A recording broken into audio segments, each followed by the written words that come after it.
Hello Tamers. This guide is geared toward new players. If you're more experienced, you can ignore some of the tips. Let's get started. A mythical lair is an endgame activity where 1 to 5 players enter a dungeon in order to battle a mythical Temtem at the end and receive rewards according to the difficulty. In total there are 3 lairs: Anak Sanctum, also known as Anak, where we fight Tyrannak; High Below Sanctum, also known as Lake, where we fight Vulcan; and Pansun Sanctum, also known as Sun, where we fight Galios. In order to unlock each one of these lairs, you will need to activate 12 stone altars. Each altar displays a specific type icon. By interacting with an altar, you must show a Temtem which matches the type shown by the altar. Don't worry, your Temtem will not disappear in the process. Once all 12 altars are activated, you will be able to interact with the 4 vessels where the entrance to the lair is located. The Anak Lair is located at the Anak volcano in the 2nd island, and in the following image you can check where are all the altars located. The Lake Lair is at the Sacred Lake at the end of the 5th island. Here's the image to check the locations of the altars. And finally, the Sun Lair is located at the Pansun. You will need to start the quest Coda, Shadow and Flame in order to go there. You can start this quest by speaking with Dr. Abiadin in the basement of Nanto Labs after completing the main campaign. In order to avoid going back and forth to the Temporium to change your Tems to match the tablets, I recommend to make a team with all of the 12 types included. An example would be a team like this. By interacting with the 4 vessels inside the entrance room, the host will be able to choose which mode will be used for the next lair raid. In the case of 2 players or more, the host then can create own groups and share the room ID number to random players, or you can join an existing room by entering the 5-digit ID. There is also an option to invite friends directly. Once all players press the ready button, the lair will start. You will not use any Temtem or items in your own possession during a lair. The players will use exclusive lair Temtem and items inside the lair. All collected items and Temtem inside the lair will disappear aside from the rewards after successfully defeating the mythical Temtem.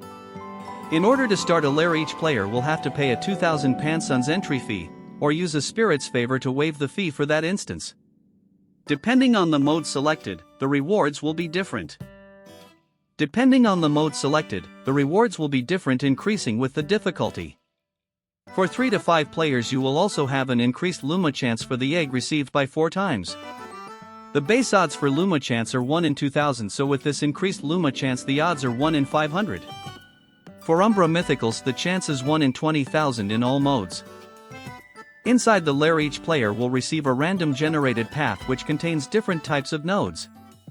If there are multiple nodes next to each other in the same area, only the first one chosen will be invoked. All other nodes will disappear. The whole path can be viewed by opening the map. This allows the players to plan their path accordingly. During the run you will see different nodes. Let's check them out. Temtem Box 1 and 2. Temtem boxes are black, floating objects which give a player 1 or 2 random Temtem depending on the type of the box. The pool of available Temtem is different for each lair. Karakuri level 1 to 3. Karakuri are NPC which battle a player upon interacting with them. Depending on their level, they will have a higher amount of Temtem with them. If a player loses a battle with a Karakuri, they are able to revive for a certain number of jewels depending on the progress of the lair.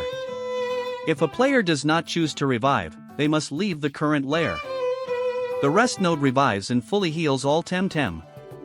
The trade node allows players to trade Temtem and items with another party member. By activating the shop node, a player is able to spend Sinstars to receive various items and other gear. Chests are available in 2 different levels. Possible chest contents are jewels, bonuses, Temtem, gear and items. Offerings are nodes which give a large number of rewards. However, a cost is usually required to do this. There is a possible bonus which is able to negate the offering cost. Following offering costs are possible: having the HP value of your entire squad, a random Temtem from your squad, 1 or 2 jewels, or a random gear. Possible rewards are jewels, bonuses, gears, items and Temtem. Bonuses give players advantages depending on the type of the bonus. They can affect battles, offerings, chests and the mythical battle. It is possible to receive the same bonus multiple times. With the basics covered, let's talk about the basic strategy to complete the lair easily.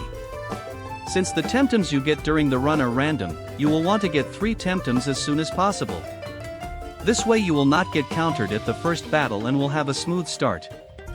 Once you get your first 3 Temtems, the next reward should be a bonus, to give yourself and your allies an advantage. If you are lucky enough, you will receive one of the 2 bonuses that will make the lair much easier.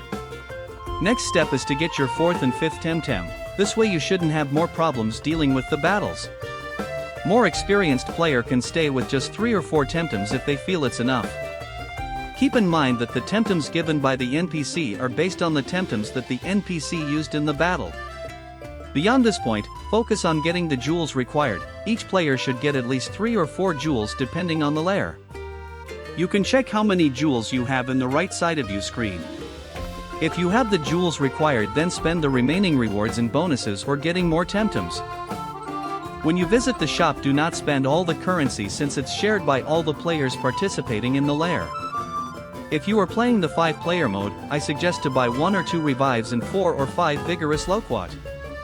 At the end of the path, if you want, you can buy 1 or 2 full restores. If playing 1-player mode, have always at least 1 revive and buy as many vigorous loquat as you can.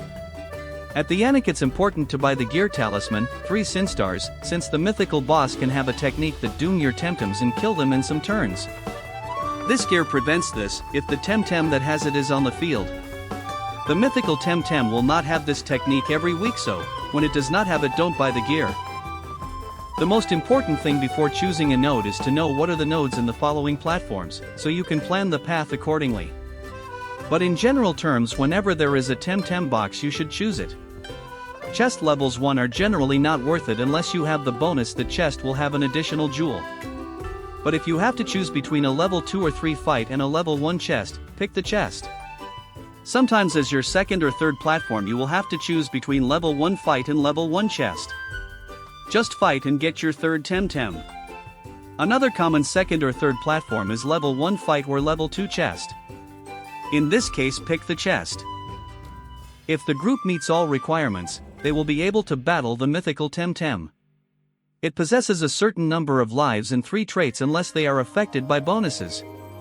If a player depletes 1 life of the mythical Temtem, the current turn ends automatically. The traits and techniques of the mythical Temtem are selected randomly each week. The goal of the player is to deplete all lives of the mythical Temtem.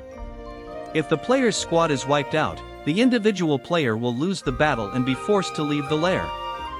Before enter to battle, you should check those traits and prepare accordingly. For Vulcan, the most important one is to know if it has the trait Short Circuit. This trait prevents all stat stage changes on all Temtem.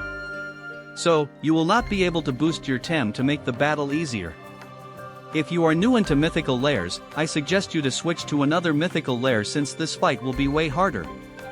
For Vulcan, it's also important to know which move it has, since there is no way to know until you fight him. Assume it has all of them, and in the following runs you can adapt your playstyle. For Anak, the most important one is antibodies. With this trait, when the mythical Temtem is attacked with a toxic technique, gets a boost in defense and a special defense. So, every time you hit the mythical, it will resist more until it loses a life and the defenses get resetted. Finally, for Galios, there isn't a super broken trait, but his 2 main traits can be annoying. It will get 5 turns of doom when entering the battlefield or reviving. If you don't kill him during those 5 turns, he will regenerate all the life and will inflict damage based on the remaining life. There are ways to counter this, applying 2 status conditions to remove the doom status or kill it before the doom counter goes to 0. The general strat for all mythical fights is to boost the defenses and attack of your Tems and then blast the mythical Temtem. In order to do this challenge, you will have to complete the 3 mythical lairs, while doing 5-man dungeon with just 3 players. You can follow the strat explained before but doing some adjustments. Go with 3 to 4 Tems maximum and fight all the time you can, since you will need 6 to 7 jewels per player. Getting early one of these 2 bonus will help you a lot. Now I will show you some tier lists for every lair based on my experience.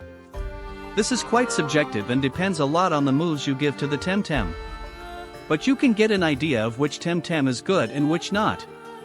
Starting with Anak, the tier list is the same for all traits, so you don't need to think a lot about it.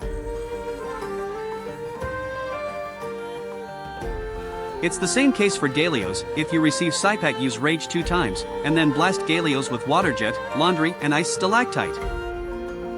For Vulcan we have to consider its trait and if it has the water move Sharp Rain.